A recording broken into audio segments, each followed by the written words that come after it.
Père, le désir de mon cœur ce soir est en partie à cause de ce pourquoi nous sommes ici ce soir.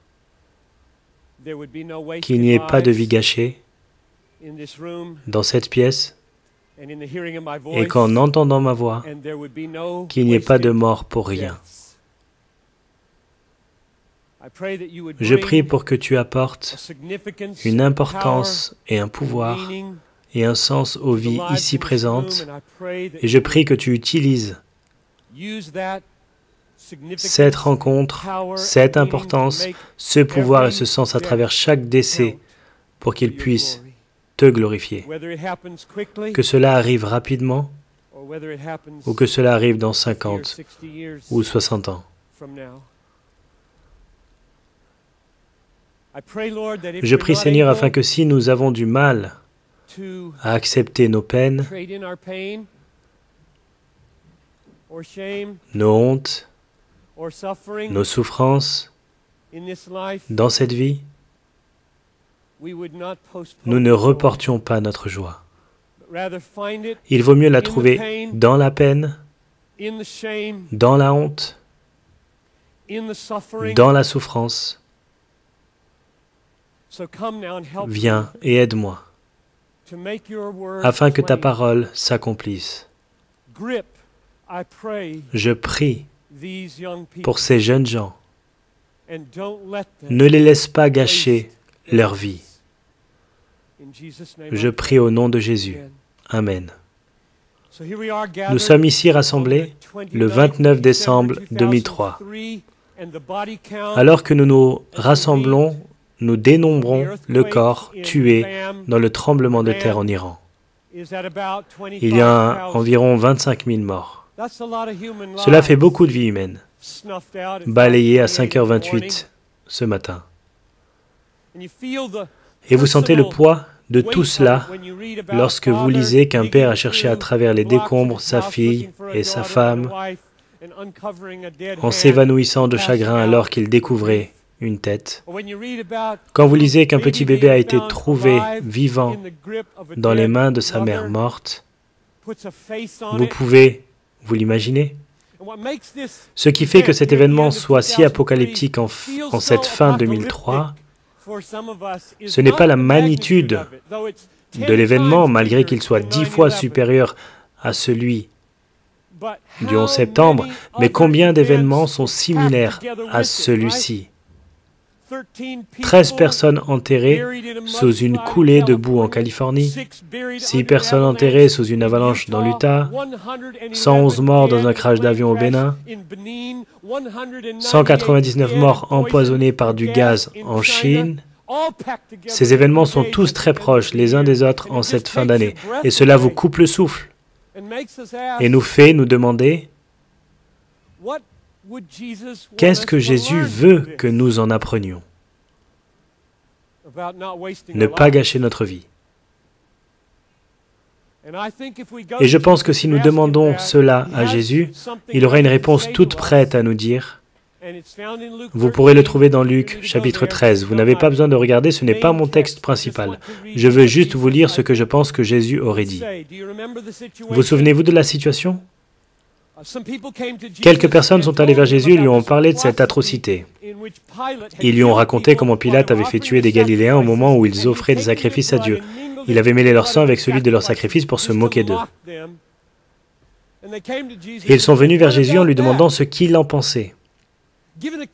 Pourquoi le Tout-Puissant permet-il cela? Voilà ce que Jésus a répondu. Pensez-vous que si ces Galiléens ont été ainsi massacrés, cela signifie qu'ils étaient des plus grands pécheurs que les autres Galiléens? Non, vous dis-je. Mais si vous ne changez pas de comportement, vous mourrez tous comme eux. Et ces 18 personnes que la tour de Siloé a écrasées en s'écroulant, pensez-vous qu'elles étaient plus coupables que tous les autres habitants de Jérusalem? Non, vous dis-je. Mais si vous ne changez pas de comportement, vous mourrez tout comme eux. Ne vous y trompez pas. Jésus pouvaient également pleurer comme tout le monde. Jésus avait de la compassion. Presque partout où il y allait, mais il sait, et vous savez, qu'après une série d'événements entraînant de tels chagrins, on commence à prendre du recul et les questions viennent. Quand ils sont venus vers Jésus avec ces questions, il n'a pas joué la carte des émotions en essayant de faire en sorte que tout le monde se sente bien, en essayant de dégager Dieu de l'histoire. Ce n'est pas la façon de répondre de Jésus. Jésus a dit, « Êtes-vous surpris de l'amplitude de cette calamité en Galilée ou de la grandeur du désastre concernant la tour de Siloé qui s'est effondrée? Je vais vous dire de quoi vous devriez être surpris. Soyez surpris que vous n'étiez pas sous la tour.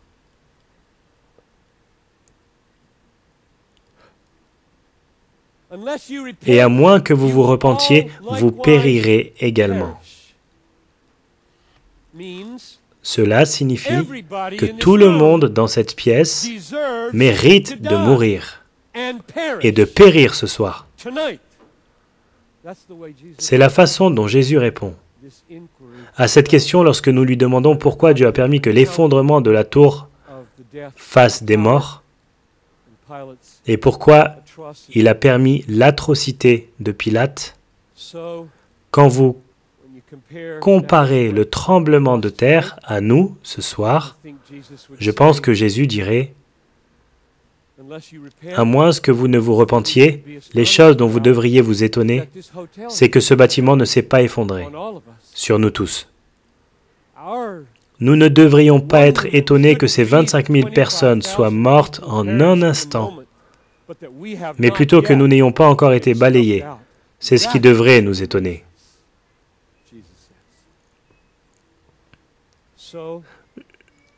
Je vais finir de parler de cet événement.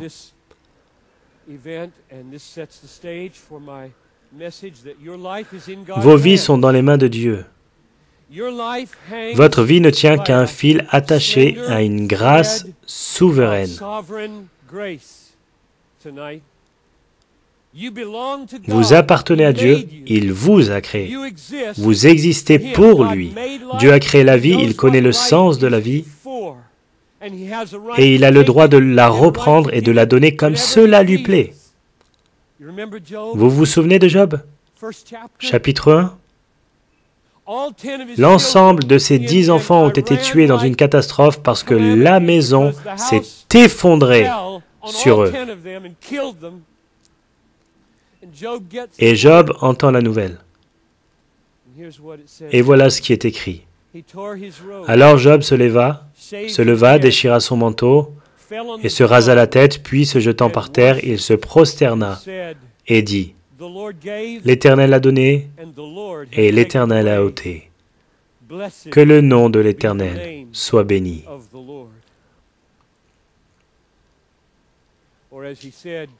Ou comme il dit, 12 chapitres plus tard, il tient dans sa main l'âme de tout ce qui vit, le souffle de toute chair d'homme.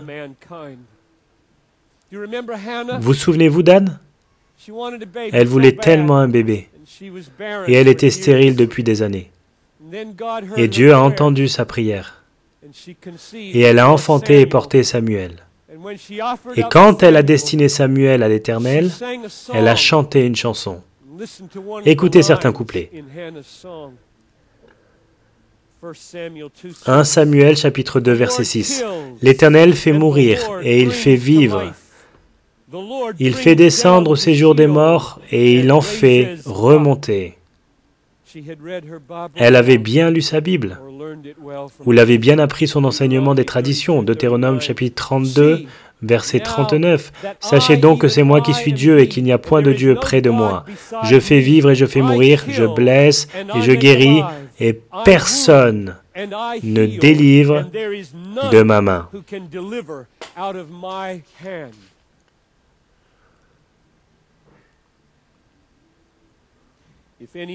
Si vous et moi sommes encore en vie après cette nuit, cela ne sera que pure grâce.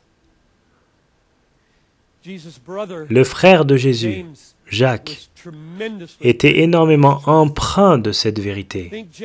Je pense que si Jacques regardait à travers l'Amérique, il ne verrait rien d'autre que de la fierté et de l'arrogance, à cause de ce qu'il dit dans Jacques chapitre 4, verset 13. « À vous maintenant qui dites aujourd'hui ou demain, nous irons dans telle ville, nous y passerons une année, nous trafiquerons et nous gagnerons. » Qu'est-ce que votre vie? Vous êtes une vapeur qui paraît pour un peu de temps. Vous devriez dire au contraire, si Dieu le veut, nous vivrons et nous ferons ceci ou cela. Mais maintenant, vous vous glorifiez dans vos pensées orgueilleuses. C'est chose mauvaise de se glorifier de la sorte. Ce qui signifie, si le Seigneur laisse, si le Seigneur le veut, John Piper finira ce message et ne sera pas tué. Et si le Seigneur le veut, vous ne tomberez pas mort de votre chaise. Et s'il veut le contraire, vous mourrez et vous n'aurez aucun échappatoire. Parce que votre vie est dans ses mains. Il vous a créé. Le Seigneur donne, le Seigneur reprend, et il fait tout cela dans son droit, qu'il le fasse dans un mois, un an, une décennie, ou même dans 100 ans. Vous appartenez à Dieu, et il peut faire de vous ce qui lui plaît. Vous êtes sien, et il connaît le sens et le but de la vie. Et la seule façon de ne pas gâcher votre vie, c'est de savoir ce qu'il attend de vous.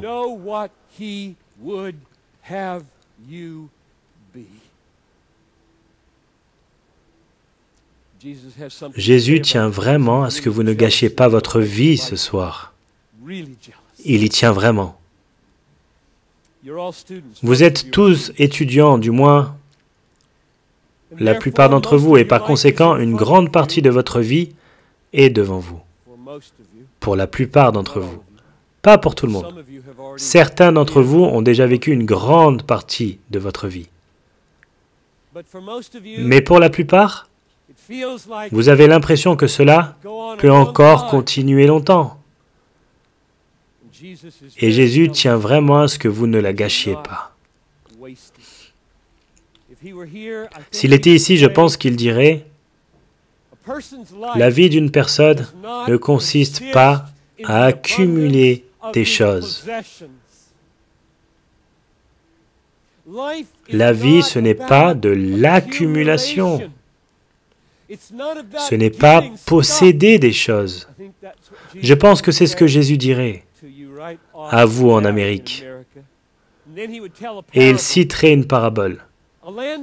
Les terres d'un homme riche avaient beaucoup rapporté. Et il raisonnait en lui-même, disant, « Que ferais-je? Je n'ai pas de place où amasser toutes mes récoltes. » Puis il ajouta, « Voici ce que je vais faire. Je vais démolir mes greniers, j'en construirai de plus grands. J'y amasserai tout mon blé et mes autres biens. Ensuite, je me dirai à moi-même, « Mon cher, tu as des biens en abondance pour de nombreuses années. Repose-toi, mange, bois et jouis de la vie. »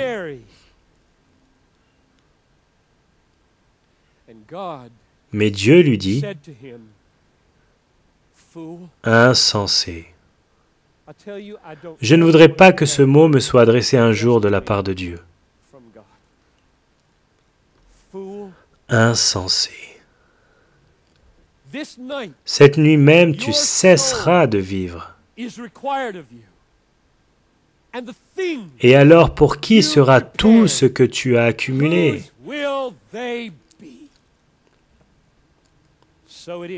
Voilà ce qu'il en est de quiconque accumulant des biens pour lui-même et ne les destinant pas à Dieu. Jésus tient vraiment ce soir à ce que vous ne gâchiez pas votre vie.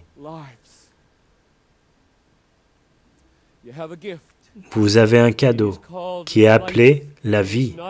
Et cela ne consiste pas à accumuler des choses. Cette nuit, votre âme peut être reprise, et alors à qui iront toutes vos possessions? Aucune personne sensée, sur son lit de mort, n'a jamais conforté son cœur avec ses possessions, en se disant que sa vie a été bien utilisée en raison de cela. Voilà ce que dit Jésus. Si quelqu'un veut venir à moi, qu'il cesse de penser à lui-même, qu'il porte sa croix et me suive. En effet, celui qui veut sauver sa vie la perdra.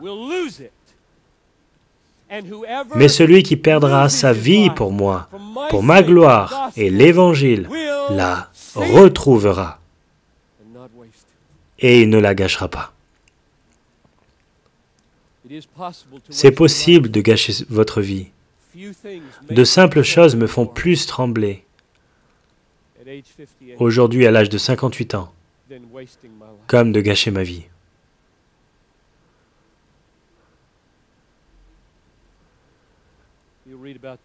Vous le découvrirez dans le livre, si vous le lisez. J'ai grandi dans une maison chrétienne, et ceci était accroché au-dessus de l'évier depuis que j'étais tout petit. Et chaque matin, je me levais et j'allais à la cuisine et voici ce qui était marqué. Juste une vie qui passera bien vite. Seul ce qui est fait pour Christ restera. Cela m'a appris à travers mon enfance que vous pouvez gâcher votre vie. Vous pouvez réellement la gâcher. C'était écrit dans mon cœur d'enfant. Ne la gâche pas. Mon père m'a raconté l'histoire. Je me souviens, j'étais un petit enfant et mon père prêchait devant. Et les yeux de mon père pouvaient briller quand il prêchait. Il commençait toujours le sermon avec une blague, mais cela ne durait pas longtemps avant que ses yeux ne brillent et qu'il raconte des histoires qui vous feraient peur. L'une de ces histoires parlait d'une rencontre qui donna lieu à un réveil spirituel. À la fin de la rencontre, un vieil homme pour qui de nombreuses personnes avaient prié depuis des décennies s'est avancé devant, à l'âge d'environ, je crois, 78 ans, et il a commencé à pleurer et pleurer, alors que mon père se tenait devant. Et tout ce qu'il pouvait dire était « Je l'ai gâché, je l'ai gâché ». Quand j'entendais mon père raconter cette histoire, je l'ai entendue de nombreuses fois. Et je me souviens de cette affiche. Je ne la gâcherai pas. Vous avez une seule diffusion et aucune rediffusion. Et vous pouvez la gâcher. Ou bien le contraire. J'ai presque 58 ans dans 2 semaines, et la rivière de ma vie coule vraiment vite, en direction du précipice qui marquera la fin de mes jours. Et je n'ai aucune idée de combien de temps va encore m'accorder le Seigneur. Et le zèle que j'ai pour ne pas gâcher ma vie vient du fait que le temps est court avant que je ne me retrouve devant le juge, le roi Jésus, et que je rende compte de ma vie. Quelle tragédie en Amérique! C'est l'une des plus grandes tragédies dans notre culture. Des milliards de dollars sont investis chaque année afin que des personnes de mon âge gâchent le reste de leur vie. Des milliards de dollars investis pour nous persuader et nous leurrer à n'importe quel prix, semble-t-il, pour gâcher le reste de notre vie. Et cela s'appelle la retraite. Et voilà ce que cela dit. Tu as travaillé pour cela, alors profites-en à présent. Vous disposez peut-être de 20 ans d'amusement, de divertissement, pendant que le monde délaisse les malades, les personnes non éduquées, les eaux non potables, la pauvreté, le monde non évangélisé coulent sous le poids de personnes de 65 ans en bonne santé qui jouent au bridge, à des jeux d'égalés et qui font la collection de coquillages, qui vont à la pêche et s'engouffrent dans l'abysse de la présence du roi Jésus. Et vous savez quoi? Vous allez les rejoindre, à moins que, à cette étape de votre vie, vous preniez des décisions radicales, des engagements et des choix radicaux concernant l'emplacement de votre trésor. Ne supposez pas vous serez inspiré. À chaque étape de votre vie, dans ce Disneyland qu'on appelle l'Amérique, il y a des forces puissantes destinées à faire en sorte que vous gâchiez votre vie. Cela nécessitera une grâce abondante pour vous secourir de l'emprise de cette culture. Beaucoup parmi vous sont totalement emprisonnés, tels des esclaves. Et je prie pour que vous soyez libérés.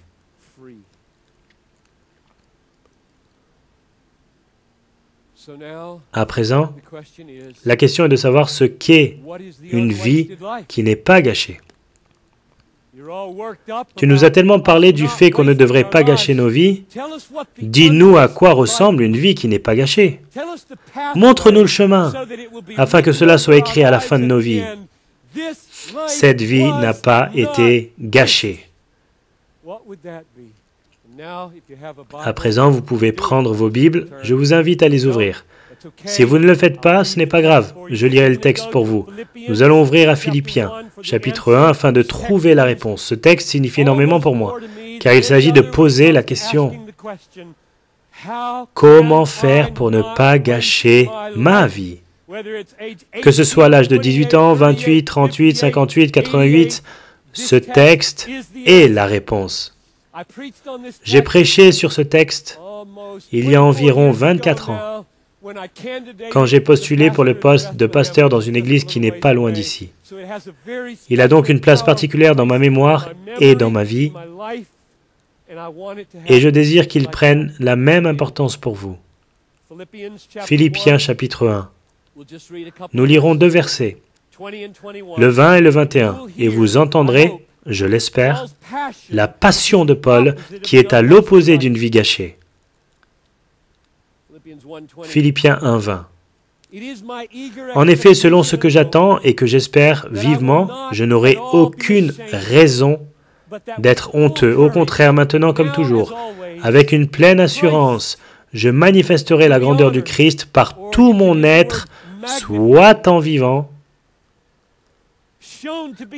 soit en mourant.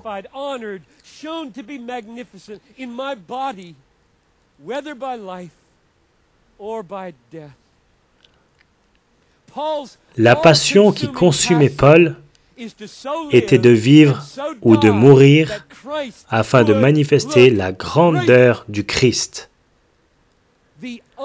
La vie non gâchée, c'est celle qui met Christ en premier plan comme une valeur suprême. Je le redis encore une fois, une vie non gâchée est celle où tout ce que vous faites met Christ en premier plan, comme une valeur suprême. Vous avez une vie qui a été donnée par Dieu pour cette unique raison, manifester la grandeur de Christ. C'est pourquoi vous existez.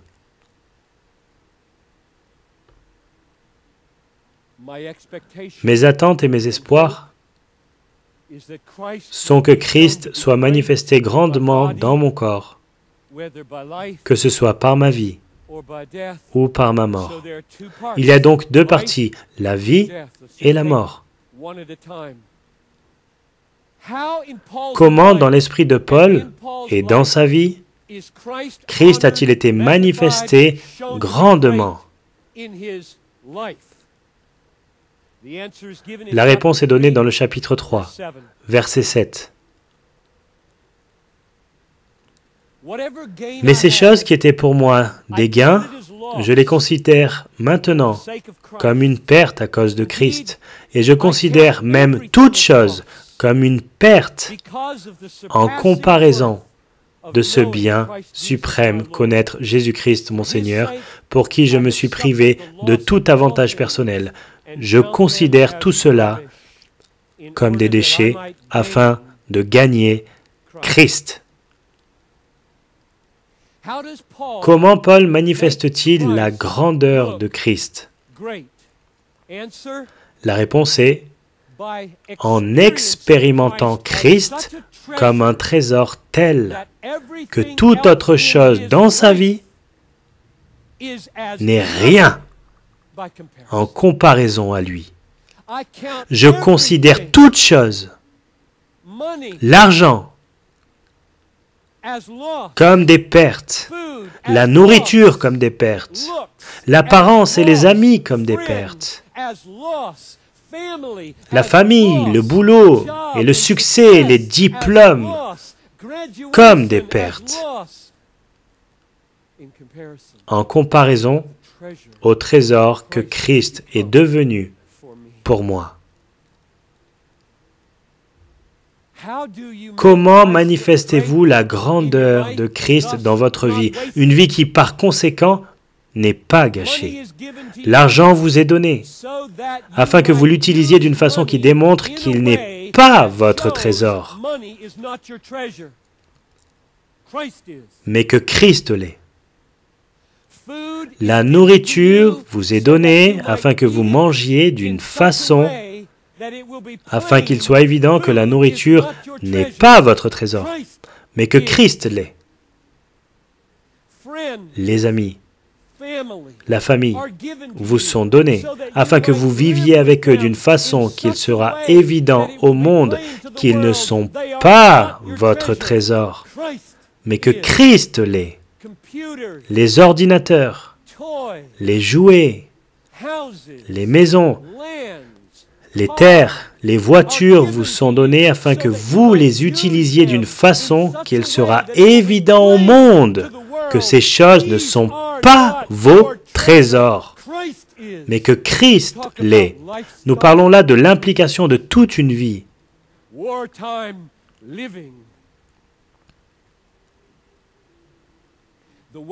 La façon dont nous démontrons la valeur suprême de Jésus est en le portant au-dessus de toute chose et en faisant des choix qui nous remplissent de la joie que nous avons en lui en raison de sa valeur manifeste, suprême.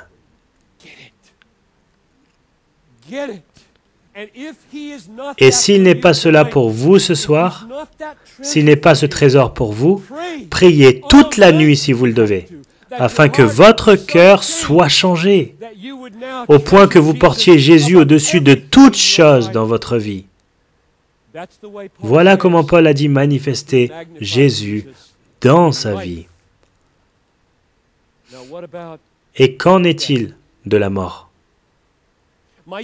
Mes attentes et mes espoirs sont que Christ soit manifesté grandement dans mon corps, que ce soit par ma vie ou ma mort. Comment manifester grandement Christ à travers la mort? Vous souvenez-vous de ce petit incident à la fin de son pèlerinage terrestre, lorsqu'un disciple le suivait et qu'un autre disciple a dit « Qu'en est-il de lui ?» Et Jésus a dit « Ce n'est pas ton problème. Mais quand tu seras vieux, tu étendras les bras, un autre attachera à ta ceinture et te mènera où tu ne voudras pas aller. » Et Jean fait une interprétation. Par ces mots, Jésus indiquait de quelle façon Pierre allait mourir et servir la gloire de Dieu.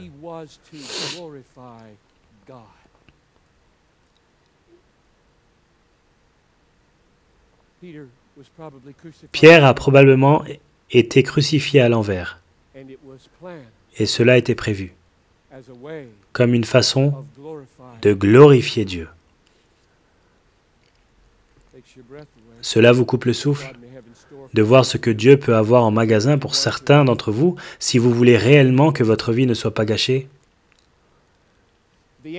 La réponse à la question « Comment est-ce que ma vie et ma mort peuvent manifester la valeur de Christ ?»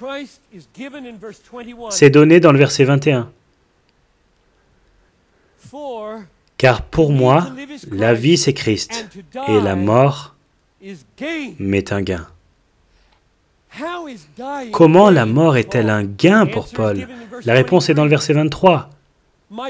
J'aimerais quitter cette vie pour être avec le Christ, ce qui serait bien préférable. C'est un gain. La façon dont vous démontrez l'infinie valeur de Jésus au monde par votre mort est de considérer votre mort comme un gain. Parce que cela signifie que Christ compte bien plus. Mais voyez-vous ce que cela implique? Tout ce que vous laissez derrière vous démontre la grandeur de l'affection que vous avez pour Christ, c'est-à-dire toute chose.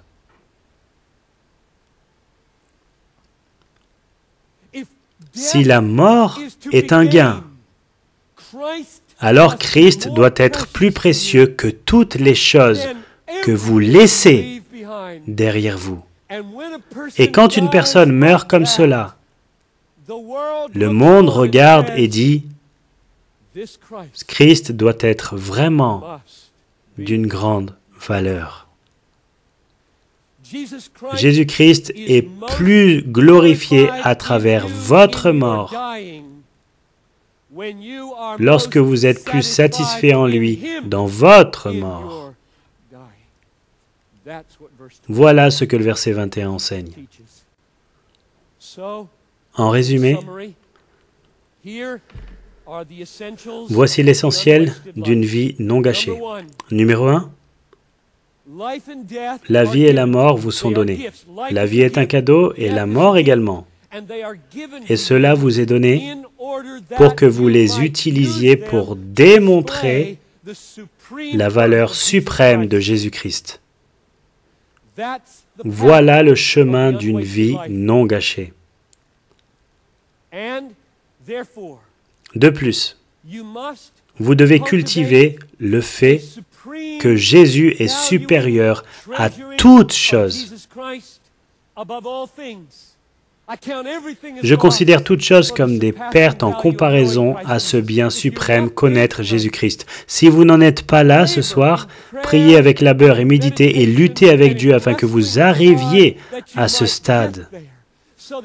Alors en toute authenticité, vous serez en mesure de dire « Je considère toutes choses comme des pertes en comparaison à ce bien suprême, connaître Jésus-Christ. » Et finalement, le fait de le mettre à la première place, démontrant ainsi sa valeur, est bien plus évidente pour les choses que vous êtes prêts à risquer et à sacrifier joyeusement pour la valeur suprême de Jésus. On va le dire encore une fois. Je vais redire ces trois choses encore une fois pour résumer. Premièrement, vous avez une vie qui a pour but de démontrer la valeur suprême de Jésus. Et vous en démontrez la valeur suprême en faisant de lui un trésor, en étant satisfait en lui, le mettant au-dessus de toute chose dans la vie. Et troisièmement, ce trésor que vous faites de lui et que vous démontrez devient plus éclatant en fonction de combien vous êtes prêt à risquer ou à sacrifier s'il vous y appelle. Et ceci dans le but de le glorifier. Écoutez ce discours radical que Paul écrit dans 2 Corinthiens 12. Vous vous souvenez de la situation? Il a une épine dans la chair et nous ne savons pas ce que cela est. Cela le fait souffrir. 3 fois, j'ai prié le Seigneur de me délivrer de cette souffrance. Il m'a répondu non. Et alors Paul dit au verset 9, Il m'a répondu, « Ma grâce te suffit. Ma puissance se manifeste précisément quand tu es faible. » Voyez-vous cela? Glorifiez bien Jésus-Christ. Mon pouvoir, voulez-vous glorifier davantage Christ? La grâce de Christ, la puissance de Christ. Une vie de disciple de Christ, désirez-vous de plus en plus le glorifier parce qu'il est votre trésor? Paul l'a fait et il rajoute, Christ a dit, « Ma grâce te suffit, ma puissance se manifeste précisément quand tu es faible. » Et Paul répond, « Je me glorifierai donc bien plus volontiers. »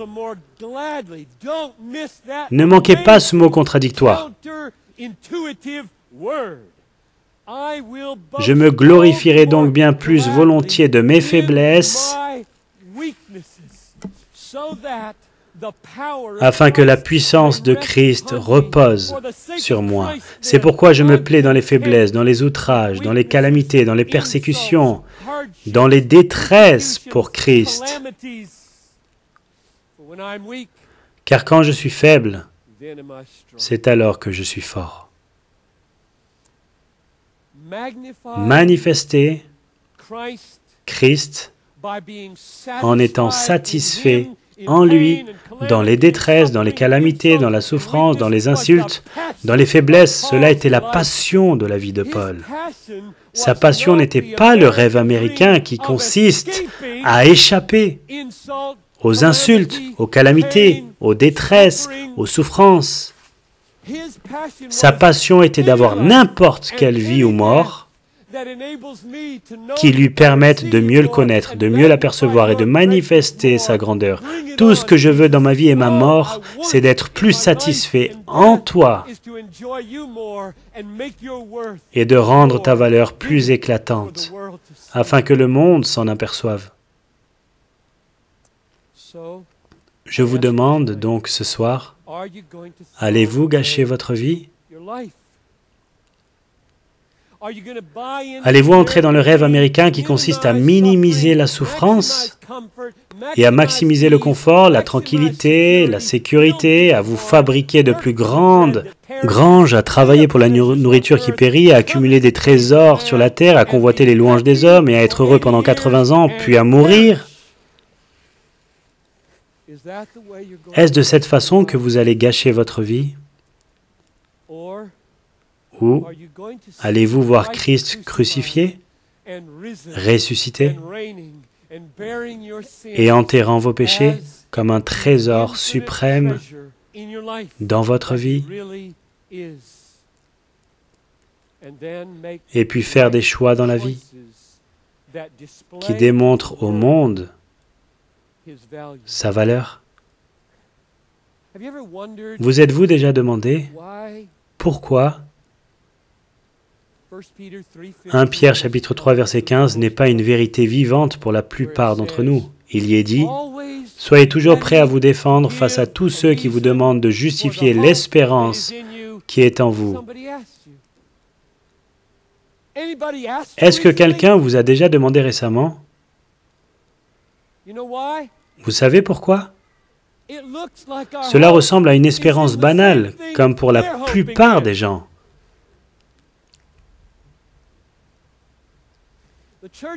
L'Église en Amérique n'est pas ce qu'elle devrait être. Nous allons devoir faire des choix de vie pour le monde, qui est rempli de souffrances, de malnutrition, de personnes non éduquées, d'eau insalubre, de manque de soins médicaux. Nous allons devoir faire des choix concernant la manière dont nous allons nous investir, et ces choix feront dire au monde, « Pourquoi vas-tu là? Qu'est-ce que tu espères si tu quittes tout cela? » Alors peut-être que 1 Pierre 3,15 deviendra une vérité vivante pour toi. Je crois de tout mon cœur que si Dieu érige une génération qui ne gâche pas sa vie, l'évangélisation du monde avancera grandement. Si vous n'êtes pas la génération, si cette génération n'embrasse pas la souffrance, n'embrasse pas les peines et les hontes pour la suprême valeur de connaître Jésus, vous serez simplement contourné et Dieu trouvera un autre moyen pour accomplir son œuvre. Peut-être à travers les nouveaux chrétiens, que Philip Jenkins appelle ceux du Sud et de l'Est. Je vous appelle à embrasser Christ et les souffrances et à embrasser la joie de le connaître.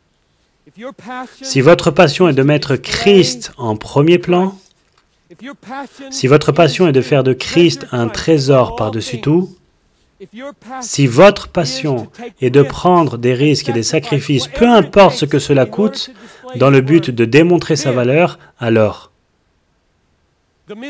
le Moyen-Orient, auquel vous êtes dévoué, l'Asie de l'Est, à laquelle vous êtes dévoué, Sao Paulo au Brésil, auquel vous êtes dévoué, la France, à laquelle vous êtes dévoué, alors ces engagements toucheront des milliers de personnes. Ils verront la valeur suprême de Christ dans votre vie. Et ils croiront et leur vie, votre vie, et je prie pour que la mienne aussi, démontre qu'elles n'auront pas été gâchées. Cette vie démontre avec joie la valeur suprême de Jésus. Prions. Dieu, aucune de mes paroles n'en a le pouvoir, mais seule la puissance du Saint-Esprit peut ériger une génération dans laquelle 200 000 jeunes gens diront, « Nous y allons. »